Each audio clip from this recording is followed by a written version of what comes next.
Վարչապետ Նիկոլ Փաշինյանն Արարատ համայնքում ներկա է գտնվել GTB Steel ընկերության պողպատե ամրանների արտադրության գործարանի բացմանը։ Վարչապետը շրջել է գործարանում, ծանոթացել իրականացված ներդրումներին եւ արտադրական հզորություններին։ Պատասխանատուների ներկայացմամբ գործարանի արտադրողականությունը կազմում է տարեկան 112,800 տոննա։ Իրականացվել է 31 միլիոն դոլարի ներդրում։ Գործարանն ունի 240 աշխատակից, որոնց թիվն առաջիկա 3 տարվա ընթացքում նախատեսվում է ավելացնել գերազանցելով 500-ը։ Ձեռք են բերվել էլեկտրոթերմի արտադրության 25 տոննա տարողությամբ 2 ինդուկցիոն վառարաններ, շարունակական գլոցման մեքենա եւ ամրան արտադրող հոսքագիծ։ Արտադրության համար որպես հումք ծառայում է ջարդոնը եւ սպունգային երկաթը։ Վերջնական արտադրանքը ներառում է պողպատե ամրաններ, խողովակներ, աղացման գնդեր, տաք եւ սառը գլանվածքով պարույրներ։ Կառուցվել է 40,000 կՎտ ահզորությամբ տրանսֆորմատորային ենթակայան, 110 կՎտ լարման էլեկտրահաղորդման օդային գիծ եւ նոր բջիջ Արարատ 2 կայանում։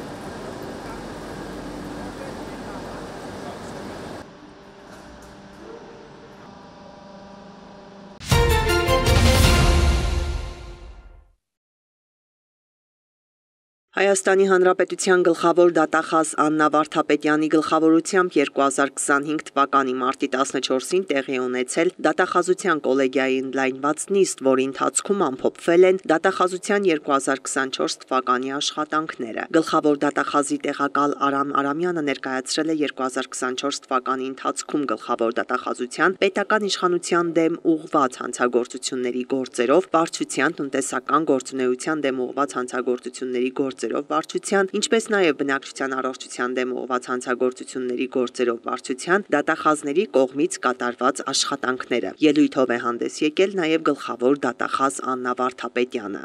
Առաջին հարցը 2024 թվականի աշխատանքների ամփոփումն է,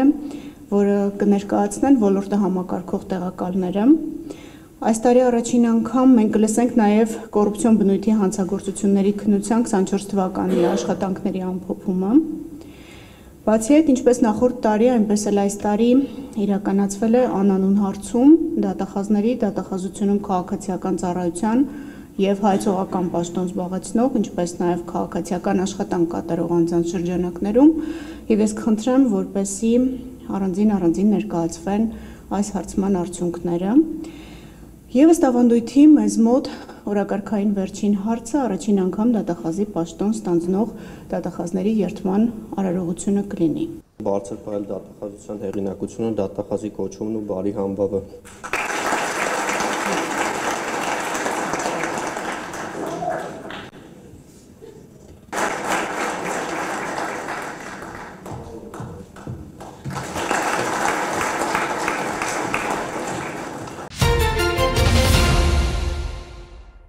Արեկը շատ կենսուրախ, շատ ակտիվ, բալիկ էր, էներգիայով լի, անդադ շարժման մեջ եւ այդ փոքրուց էր իր մոտ ինչ որ աստվածատուր գերբնական ուժ կար։ Խոսքը Նարեկ Գինոսյանի մասին է, ընկերասեր ու կյանքը սիրող, այսպես է մայրը բնութագրում որդուն։ Դեռ վաղ տարիքից էր Նարեկը հետաքրքրված սպորտով։ Բասկետբոլի թիմի ավակն էր, լավ ֆուտբոլ էր խաղում, ամեն սպորտաձևի մեջ ինքը կար, փորձում էր, այսպես որոնում էր, էլի Իրանը որնա, որոնեց ու որոշեց, որ պետք է բռնցքամարտիկ դառնա։ Բռնցքամարտում Նարեկը բազմաթիվ հաջողություններ է ունեցել, մեդալներ, գավաթներ եւ պատվոգրեր։ Հիմնական դպրոցն ավարտելուց հետո նա ընդունվել է Երևանի Օլիմպիական հերթափոխի պետական մարզական քոլեջ, ապա նաեւ Երևանի ֆիզիկական կուլտուրայի ինստիտուտի բռնցքամարտի բաժինը։ Առաջի կիսամյակն ավարտեց 20 թվականի հունվարի 31-ին զորակոչվեց բանակ։ Բանակում Նարեկն օրինակելի եւ կարգապահ զինվոր էր, վաշտի ավագ հրաձիգն էր։ Ծառայության ընթացքում եւս երիտասարդ տղան չէր մոռանում սիրելի սպորտաձևի մասին։ Զորամասի այդ մարզասրահում առաջի լուսանկարներից մեկը իրեն էր փակցված, որտեղ այդտեղ անկյուն կա մարզիկների իր այսպես ասած մեդալներով, շատ ակտիվ նաև առողջ ապրելակերպ էր վարում, մարզվում էր։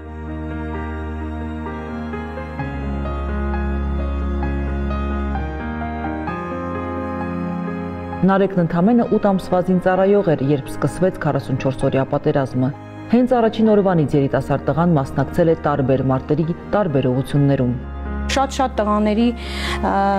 կյանքերը փրկե պատմեն, որ դե ինքը ֆիզիկապես շատ լավ պատրաստված էր, ամեն ուսերին ասում է վիրավոր տղաներին մարտի դաշտից դուրս էր անում, շատ անվախ էր։ Անվախ տղան նույն քաջությամբ էլ շարունակել է պայքարը մինչև հոկտեմբերի 31-ը եւ հայրենիքը պաշտպանելիս անմահացել անօդաչու թռչող սարքի հարվածից։ Իր զոհվելը գիտակցաբար է եղել, այսինքն ինքը հասկացել է ուր է գնում ու կարող է եւ ողջ չմնա։ Նարեկի զոհվելուց հետո Գինոսյանների ընտանիքում խորը կսկիծ ու դառը տխրություն էր տիրում։ Նարեկի կրտսեր եղբայրը Սարգիսն էր միայն որ սթափեցնում էր տիկին Կարինեին եւ հիշեցնում իրականության մասին։ 2 տարի անցել էր Նարեկի դեպքից ու մի օր ասեց մամ ես հենց եմ ուզում մեր տանը նորից երեխա աղբեր եմ ուզում։ Ես հասկանում էի որ Սարգիս ամեն գնով ուզում է Նարեկի տեղը լրացնի իր եղբոր կարոտը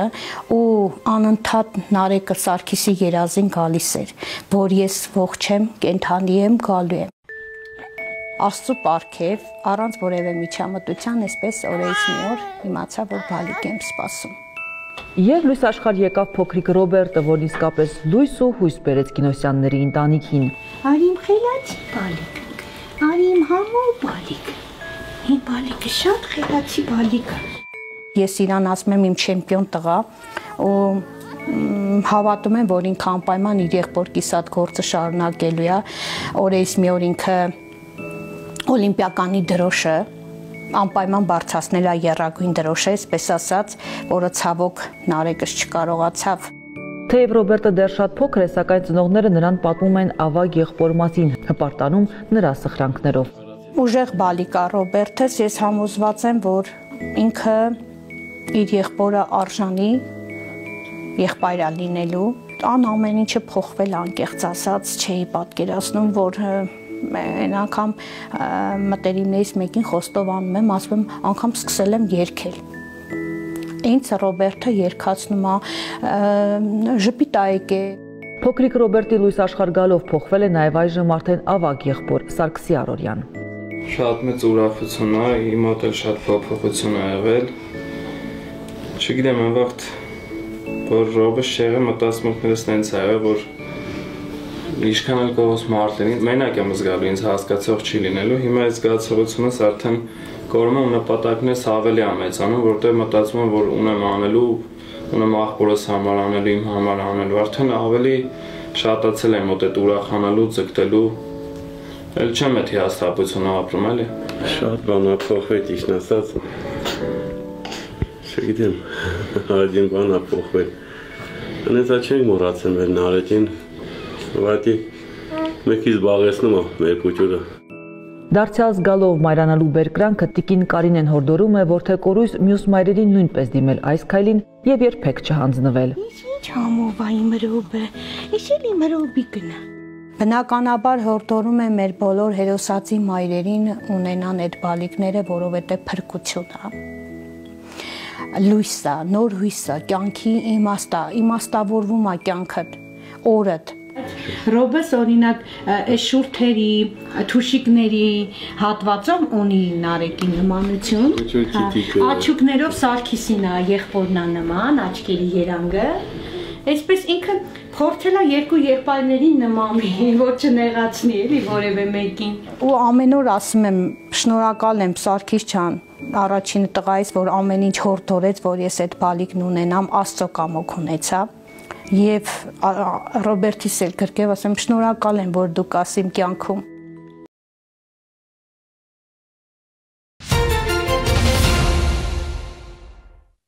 Միջազգային հանրությունը շարունակում է ողջունել Հայաստանի եւ Ադրբեջանի միջև խաղաղության պայմանագրի նախագծի տեքստի համաձայնեցումը։ ՄԱԿ գլխավոր քարտուղարը բարձր է գնահատել Երևանի ու Բաքվի միջև բանակցությունները։ Անտոնիո Գուտերեշն ընդգծել է, ողջևորված է հարաբերությունների կարգավորման ուղղությամբ կողմերի ձեռք բերած առաջընթացով եւ վճռականորեն աջակցում է բոլոր չլուծված խնդիրների լուծման նողված ջանքերին։ Դա կնպաստի ամբողջ տարածաշրջանում երկարաժամկետ խաղաղությանը, նշել է ՄԱԿ գլխավոր քարտուղարը։ ՆԱՏՕ-ն եւս ողջունել է Հայաստանի եւ Ադրբեջանի միջև ձեռք բերված պայմանավորվածությունները։ Անհամբերությամբ սպասում ենք պայմանագրի ստորագրմանն ու վավերացմանը։ Սա նշանակալի առաջընթաց է հարաբերությունների կարգավորման հարցում եւ մեծ ձեռքբերում տարածաշրջանային անվտանգության համար, X-ում գրել է ՆԱՏՕ-ի մամուլի քարտուղար Էլիսոն Հարթը։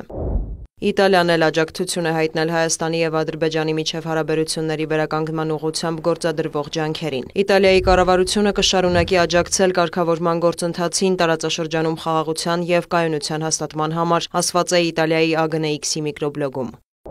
Պայմանագրի արագ ստորագրումը Հարավային Կովկասում գործակցության եւ փոխըմբռնման ճանապարհ կհարթի, հայտարարում է Աթենքը։ Ողջունում ենք Հայաստանի եւ Ադրբեջանի հայտարարությունները խաղաղության եւ միջպետական հարաբերությունների հաստատման պայմանագրի շուրջ բանակցությունները եզրափակելու վերաբերյալ, ասված է Հունաստանի AGNX-ի միկրոբլոգում։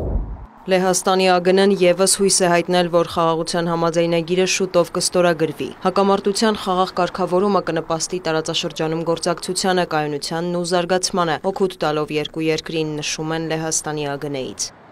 Բրազիլիայի կառավարությունը ողջունել է Հայաստանի եւ Ադրբեջանի կառավարությունների հայտարարությունը համաձայնագրի շուրջ բանակցությունների ավարտի մասին։ Ըստ հաղորդագրության ձեռք բերված պայմանավորվածությունների իրագործումը կնպաստի երկրների միջև խաղաղության վերականգնմանը եւ երկկողմ հարաբերությունների կարգավորմանը։ Բրազիլիան խրախուսում է կողմերին այսուհետ էլ առաջնահերթություն տալ դիվանագիտությանը եւ երկխոսությանը որպես ամուր եւ կայուն խաղաղության ճանապարհ։ Հուսով ենք գործընթացը կվերջնականացվի հնարավորինս արագ, նշված է կառավարության հայտարարության մեջ։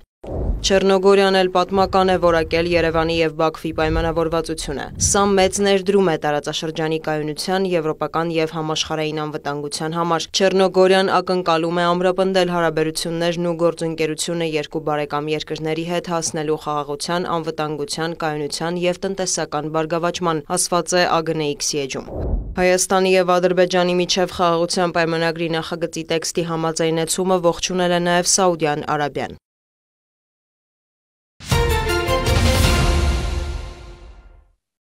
Սիրիայի Ջաբլե թաղամասի բնակիչ Բասամ Մահնանը երկու որդիների հետ տանն էր, երբ զինված անձինք ներխուժեցին տուն։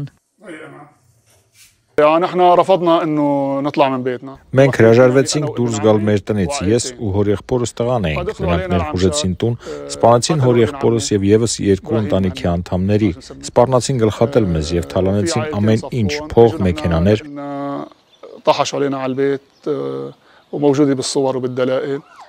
Նախորդ շաբաթ հարյուրավոր մարդիկ են սպանվել Սիրիայի ափամերձ այդ շրջանում, իսկ ընդհանուր զոհերի թիվը գերազանցել է 1400-ը։ Վերլուծաբաններն ասում են, որ սպանություններից շատերը վրեժի գործողություններ էին Բաշար Ալ-Ասադի վարչակարգի չարաշահումների համար։ Զոհերից շատերն ալավիներ էին, նախկին վարչակարգի առաջնորդների հետևորդներ։ Վերլուծաբանները նշում են, որ մարտերը հրահրվել են Ասադի աջակիցների կողմից, որոնք նույնպես զանգվածային սպանություններ են իրականացրել։ Լիստերը հավելել է, որ փոքրամասնությունների առաջնորդները, այդ թվում ալավիները, կոչ են արել ժամանակավոր կառավարությանը արդարադատություն ապահովել։ Դեկտեմբերի 8-ին կարծես ճնշումն ուժ գնացավ եւ իրավիճակը վերահսկողությունից դուրս գալու եզրին էր։ Զարմանալի է, որ այսքան ժամանակ պահանջվեց, որպեսզի իրավիճակն այսքան սրվեր։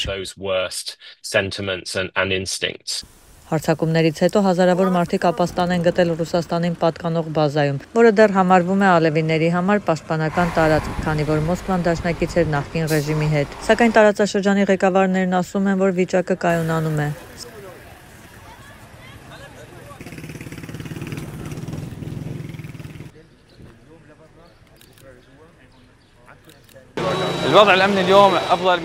Իրավիճակը շատ ավելի լավ է անվտանգության ուժերի ժամանումից եւ զինված խմբավորումների հեռանալուց հետո։ Սիրիայում հումանիտար ճգնաժամը ըստ լիստերի շարունակում է խորանալ։ Կարծում եմ մարդիկ մոռանում են, որ հումանիտար ճգնաժամն Ասադի իշխանության օրոք նույնքան սուր էր։ Ասադի հեռանալուց հետո, սակայն, այն շարունակում է վատթարանալ։ Նա հավելել է, որ միջազգային տնտեսական պատժամիջոցները պետք է հետագայում չեղարկվեն, որպեսզի կառավարությունը կարողանա վճարել աշխատավարձերը եւ տրամադրել մարդասիրական օգնություն, ինչը կօգնի կայունացնել երկիրը։ Մահնանը համաձայն է նշելով, որ կայուն խաղաղությունը հնարավոր է միայն տնտեսական աճի պայմաններում։ Խաղաղ լուծումը լավագույնն է Սիրիայի ապագայի համար, բայց այն պետք է ուղեկցվի ժողովրդի տնտեսական խնդիրների լուծմամբ։ Սիրիայի ժամանակավոր նախագահը հայտարարել է, որ իր կառավարությունը կպատժի վերջին բռնությունների բոլոր մեղավորներին, նույնիսկ եթե նրանցից ոմանք լինեն իր կողմնակիցների թվում։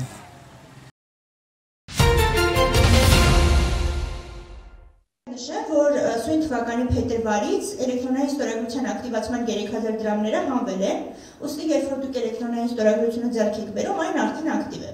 Սիսիանում, Գորիսում, այժմ էլ Կապանում պետական եկամուտների կոմիտեի ներկայացուցիչները շրջում են Սյունիքի մարզի խոշորացված համայնքներում, հանդիպում մարդկանց հետ, ներկայացնում նրանց ֆիզիկական անձանց եկամուտների հայտարարագրման գործընթացի մանրամասները։ Կապանի մշակույթի կենտրոնում հավաքվածները մարզպետարանի ու համայնքապետարանի աշխատակիցներ էին, հաշվապահներ ու ձեռնարկատերեր։ Հանդիպումը լավ է, որ Կապանում է հենց տեղի ունենում, հենց հեռավորության առումով, որ շատ ժամանակ հնարավորություն չի լինում նման հանդիպումներին մասնակցել, իսկ Կապանում արդեն բնականաբար կարողանում ենք։ Սյունիքի մարզպետի աշխատակազմն աջակցել է հանդիպումների կազմակերպման գործում։ Գրիշա Խաչատրյանն ասում է, նման ակցիաներին մասնակցելը կարևոր է ցանկացած մարդու համար, դա ընդհանուր գրագիտությունը բարձրացնելու եղանակներից մեկն է։ Օրիգինալիորս պիտի անդադ այսպես կան բացատրեն մինչև գործընթացը մտնի հունի մեջ, որտեղ նոր է սկսվել, եկուզ այդքան էլ նոր չի, նախորդ տարվա համար ես օրինակ անձամբ լրացրել եմ, իհարկե անհասկանալի հարցեր կային, բայց պարակտիկայում դա կամաց հարթվում է, մենք հասկանում ենք, թե ինչ է կատարվելու, եւ այս դասընթացը անպայման պետք է։ Պետական եկամուտների կոմիտեի ներկայացուցիչ Գոր Վարդանյանը Սյունիքի մարզում անցկացված հանդիպումները արդյունավետ ու ստացված համարեց։ Գործընթացի հետ կապված հանրության շրջանում կան որոշակի հարցեր եւ որոշակի այսպես ասած խոճապային տրամադրություններ։ Հիմա մեր այցելության նպատակը բոլոր մարզեր կայանում է նրանում, որ մենք նրանց պաշտոնական տեղեկատվություն փոխանցենք եւ ցրենք այդ խոճապային տրամադրությունները եւ իրենց մոտ այդ հայտարարագրվող եկամուտների հետ կապված հստակեցումներ լինի։ Բոլորի շատերի մոտ կա այն մտայնությունը, որ ինչ հայտարարագրվեց, ինչ գումար հայտարարագրվեց, դրանից անպայմանորեն պետք է հարկ վճարվի, սակայն իրականում դա այդպես չէ։ Եվ այդ հիմնական հարցոպատասխանի եւ ներկայացման ժամանակ մենք հստակ առանձնացնում ենք եկամտի այն տեսակները, որոնք որ հարկվող են եւ որոնք որ չհարկվող են։ Ֆիզիկական անձանց եկամուտների հայտարարագրման ընթացակարգն օրեցօր լավարկվում է, ընդլայնվում է նաև նման պարտավորություն ունեցողների շրջանակը։ 2026-ից այն պարտադիր կլինի Հայաստանի Հանրապետության բոլոր քաղաքացիների համար։ Մենք հասկանում ենք, որ հաջորդ տարի ավելի շատ քաղաքացիներ են հայտարարագիր լրացնելու պարտավորություն կրում եւ այդ քաղաքացիներից շատերը գուցե շատ բարձր տարիք են եւ տեխնիկական միջոցներին գուցե չեն տիրապետում, բայց ամեն դեպքում քննարկումների արդյունքում մենք հուսով եմ մինչեւ մյուս տարվա մայիսի 1-ը այդ հայտարարագիր լրացնելու ժամկետի ավարտը կարողանանք որոշակի կարգավորումներ տալ այն անձանց համար, ովքեր որ տեխնիկապես դժվարություններ կունենան այդ հայտարարագիրը ներկայացնելու հարցում։ Ֆիզիկական անձանց եկամուտների հայտարարագրման գործընթացի վերաբերյալ հարցեր ունեցող քաղաքացիները կարող են մանրամասն տեղեկություններ ստանալ զանգահարելով գերատեսչության թեժգից կամ մոտենալով իրենց համայնքների սպասարկման կենտրոններ։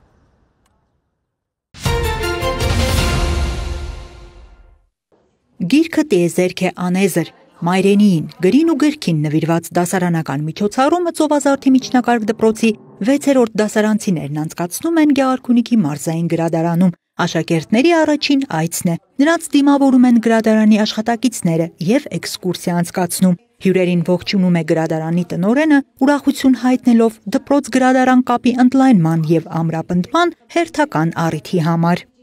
Գրադարանը միայն ուրախ է, որ դպրոցների կապը ակտիվացել է, աշխուժացել է գրադարանի հետ եւ երեխաները ոչ միայն միջոցառումներով են հանդես գալիս գրադարանում, այլև նաեւ ավանդույթ է դարձել, որ կատարում են հետազոտական աշխատանքներ գրադարանում, սիրում են գիրքը եւ գնալով մարզային գրադարանի ընթերցողների թիվը կարծես օր-օրի ավելի ավելանում է։ Մայրենի լեզվի և դրա զարգացման տարբեր փուլերի մասին զեկույցներով և ընթերցումներով հանդես են գալիս աշակերտներն ու գրադարանի աշխատակիցները, խոսում են մայրենին անաղարտ պահելու և սերունդներին փոխանցելու կարևորության մասին։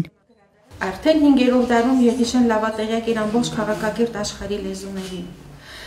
Պետք է ասեմ, որ ազգային լեզուն հայերի համար միշտ է եղել ամենակարևոր որոշիչը ազգային ինքնության կազմավորման ընթացքում։ Նիկողայոս Մարը, որ ազգությամբ շվեդ էր, մայրը վրացուհի էր, հայրը շվեդ։ Նա է ապացուցել, որ հայերենը ոչ թե հնդեվրոպական լեզվանտանիքի առանձին լեզվաճյուղ է, այլ ինքը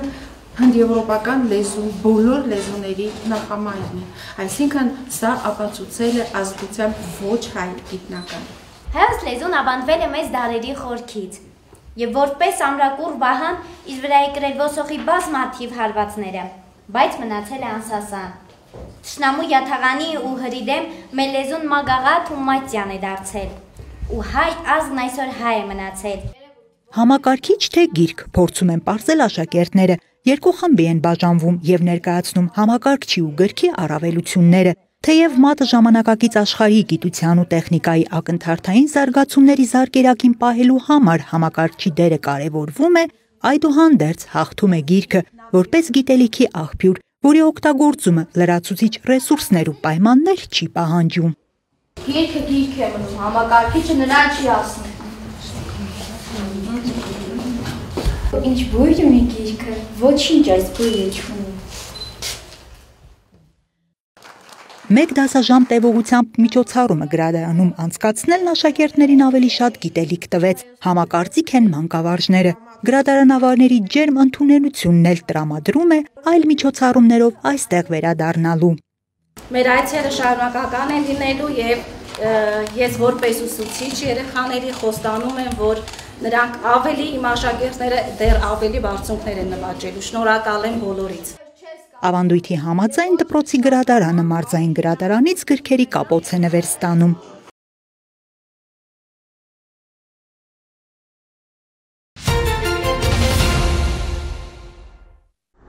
Եթե դուք հնարավորություն չունեք այցելել ներքին գործերի նախարարության սպասարկման գրասենյակներ, այդ գրասենյակները կգան ձեզ մոտ։ Գերատեսչությունը հանրային ծառայություններն այսուհետև կմատուցի նաև շրջիկ ձևաչափով։ Անհրաժեշտ սարքերով հագեցած մեքենա գրասենյակներն աշխատանքը սկսել են Արարատի մարզի Երասխ եւ Կոտայքի մարզի Գառնի համայնքներից։ Վարորդական վկայականություն փոխարինում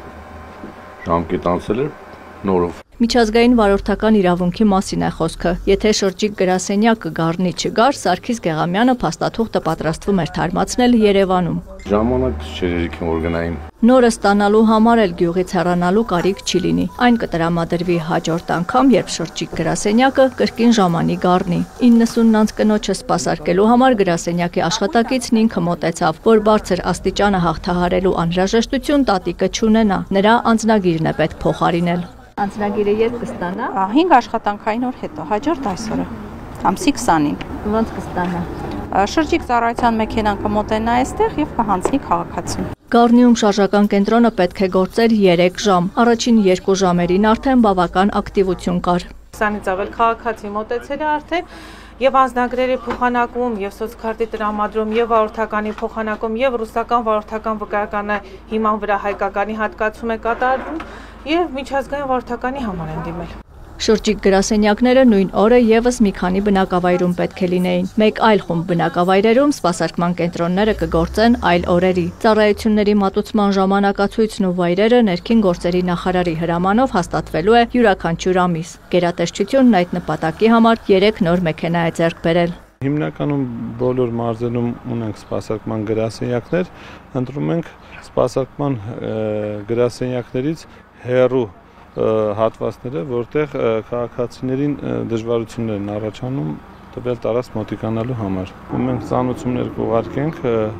մարզային ստորաբաժանումներին եւ ըստ հերթականության տարբեր մարզեր կայցելենք։ Գառնի համայնքին ամենամոտ ստորաբաժանումն Աբովյան քաղաքում է։ Շրջիկ ծառայություններից կարող են օգտվել ոչ միայն տվյալ բնակավայրերում ապրողները, այլև բոլոր ցանկացողները։ Աննա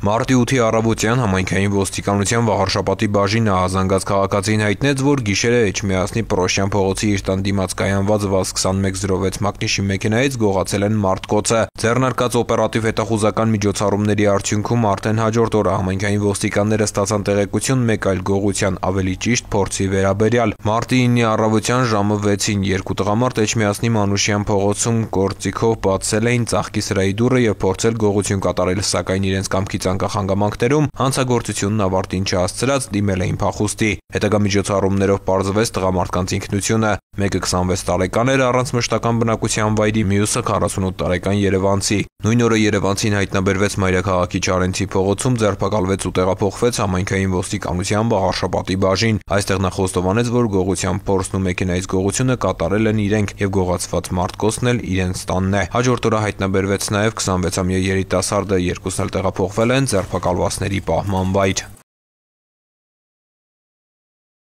Ամբողջ աշխարհում ընտանեկան բռնությունը ոչ միայն անհատի իրավունքի խախտում է, այլև պետության կայունության լուրջ մարտահրավեր։ Այդ համատեքստում ներքին գործերի նախարարության կողմից իրականացվող կանխարգելիչ միջոցառումները միտված են ոստիկանություն համայնք կապն ամրապնդելուն, հանրության վստահությունը բարձրացնելուն։ Մարտի 13-ին Գավառ քաղաքում տեղի ունեցած հանդիպում քննարկումը ընտանեկան բռնության կանխարգելման շրջանակում էր։ Մասնակցում էին համայնքային ոստիկանության գլխավոր վարչության մասնագիտական մեթոդական աջակցման վարչության պետ Էդգար Պետրոսյանը, ներքին գործերի նախարարության ռազմավարական պլանավորման, քաղաքականության մշակման եւ մոնիթորինգի վարչության պետի տեղակալ Նատալի Սահակյանը, ներկայացուցիչներ ներքին գործերի նախարարությունից, բռնության ենթարկված անձանց աջակցման կենտրոններից ու քաղաքացիական հասարակությունից։ Նատալի Սահակյանը կարևորելով համայնքային ոստիկանության դերը բռնությունների, մասնավորապես ընտանեկան բռնության կանխարգելման համատեքստում ընդգծել է, որ ինտենսիվ շփումները համայնքի հետ թույլ են տալիս խորապես հասկանալ առկա խնդիրները։ Նա նշել է, որ խնդրի կանխարգելման ուղղությամբ արդյունավետ լուծումների մշակման ճանապարհին, մասնավորապես հաղորդակցության ամրապնդումը ներքին գործերի նախարարության առաջնահերթություններից է։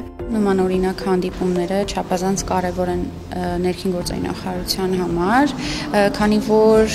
հանդիպումների արդյունքում այն կապը, այն հաղորդակցությունը, որը տեղի ունենում հասարակության տարբեր շերտերի ներկայացուցիչների հետ, մեզ հնարավորություն է ընձեռում գույքագրել մի շարք խնդիրներ, որոնք բավականին առանցքային են, թիրախային են, հասցեական են, եւ դա միանշանակ ողջունելի է։ Ազգային եւ տարածաշրջանային առանձնահատկություններով պայմանավորված Հայաստանում, մասնավորապես Գեղարքունիքի մարզում ընտանեկան բռնության վիճակագրությունն ավելի քան խոսուն է։ 2023 թվականին Հայաստանում գրանցված 1819 ընտանեկան բռնության դեպքից 81-ը Գեղարքունիքի մարզում է եղել, իսկ 2024-ին գրանցված 2255 դեպքից 66-ն է Գեղարքունիքի մարզում եղել։ Մարզում արձանագրված ընտանեկան բռնությունների նվազումը հաճախ խոսում է ոչ միայն այդ ուղղությամբ տարվող աշխատանքների արդյունավետության, այլև այն մասին, որ մարզում բռնության մասին խոսելն ու այն բարձրաձայնելը հասարակության որոշ շերտերի համար դեռևս դժվար է։ Էդգար Պետրոսյանը ներկայացրել է բռնության տեսակներն ու դրանց առանձնահատկությունները, պաշտպանվելու միջոցներն ու տարբերակները, նաև իրավական այլ մանրամասներ։ Խոսելով բռնության հետևանքների մասին, նա նշել է, որ յուրաքանչյուր ընտանեկան բռնություն մեկ քայլով ավելի է մոտեցնում պետության թուլացմանը, եւ այդ առումով կարևոր է ընտանիքի ոչ միայն իրավական կողմի ապահովումը, այլև բովանդակային։ Հանդիպան նպատակն էր հանրության իրազեկել ընտանեկան բռնության մասին, այսինքն խոսել ինչ է ընտանեկան բռնությունը, ինչպես կարելի է պայքարել ընտանեկան բռնության դեմ եւ ինչպես կարելի է ստանալ աջակցություն, եթե ենթարկվել են ընտանեկան բռնության։ Եվ ըստ էության նպատակը ոչ միայն իրազեկումն է, այլ նաեւ հանրության հետ խոսելը, միմյանց ճանաչելը, որը կարծում եմ հանդիպման ընթացքում ստացվեց, որովհետեւ բավականին մեծ ակտիվություն կար նաեւ հանրության կողմից։ Ծավալված ակտիվ քննարկման արդյունքում ներկաները ստացել են իրենց ուզող հարցերի պատասխանները, հանդես եկել առաջարկություններով։